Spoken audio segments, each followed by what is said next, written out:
ગુજરાત સરકાર દ્વારા રાજ્યમાં ખનીજ ચોરી રોકવા ખનીજ વહન કરતા વાહનોમાં જીપીએસ સિસ્ટમ ફરજિયાતપણે લગાવવાના આદેશ કર્યા છે। તેમજ જે વાહનોમાં જીપીએસ સિસ્ટમ સાથે રજીસ્ટ્રેશન ન થયું હોય તે વાહનો રોયલ્ટી પાસ ન નીકળે તેવી પણ વ્યવસ્થા ગોઠવી છે।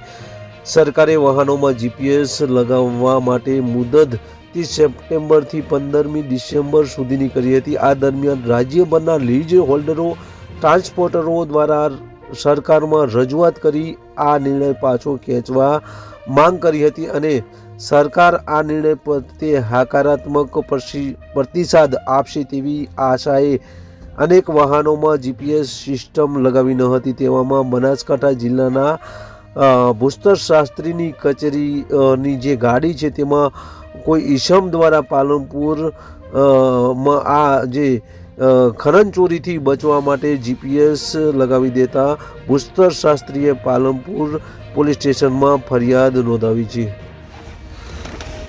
બનાસકાંઠા જિલ્લામાં ભૂમાફિયાઓ બેફામ બન્યા છે। ભૂમાફિયાઓએ નવો કિમિયો અપનાવ્યો છે। ખાણ ખનીજ વિભાગની સરકારી કાર પાછળ અજાણ્યા શખ્સોએ જીપીએસ લગાવી દીધું હતું, જેથી ચકચાર મચી જવા પામ્યો હતો। ખાણ ખનીજ વિભાગની કાર કઈ જગ્યાએ તપાસમાં જઈ રહી છે તે જાણવા આ શખ્સોએ જીપીએસ લગાવ્યું હોવાનું અનુમાન જોવા મળી રહ્યું છે। ઘટનાની જાણ ખાણ ખનીજ વિભાગને થતાં પાલનપુર પશ્ચિમ પોલીસ મથકે સરકારી કાર પાછળ જીપીએસ સિસ્ટમ લગાવવા મામલે અજાણ્યા શખ્સો સામે ગુનો નોંધવામાં આવ્યો હતો।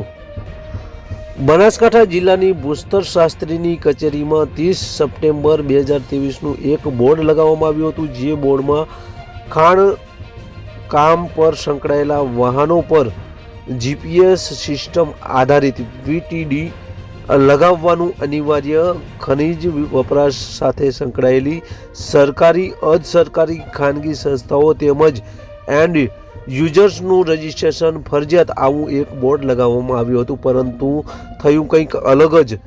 જિલ્લાના ભૂમાફિયાઓ દ્વારા જિલ્લા ભૂસ્તર વિભાગની સરકારી ગાડીમાં જ જીપીએસ ટ્રેક લગાવી દીધું હતું, જે ગાડી નંબર છે GJ08 GE 1011 નંબરની જે પાલનપુરની જે ભૂસ્તર કચેરીની જે ગાડી છે એ ગાડીમાં કોઈ અજાણ્યા ઈસમોએ ગાડીની ડીઝલની ટાંકી ઉપર જીપીએસ ટ્રેક લગાવી દીધું હતું, જેથી કરીને ભૂસ્તર વિભાગની ગાડી ક્યાં ખનીજની તપાસમાં જઈ રહી છે અથવા તો કોઈ પણ વિસ્તારમાં જાય તો આ ભૂમાફિયાઓને ધ્યાન રહે।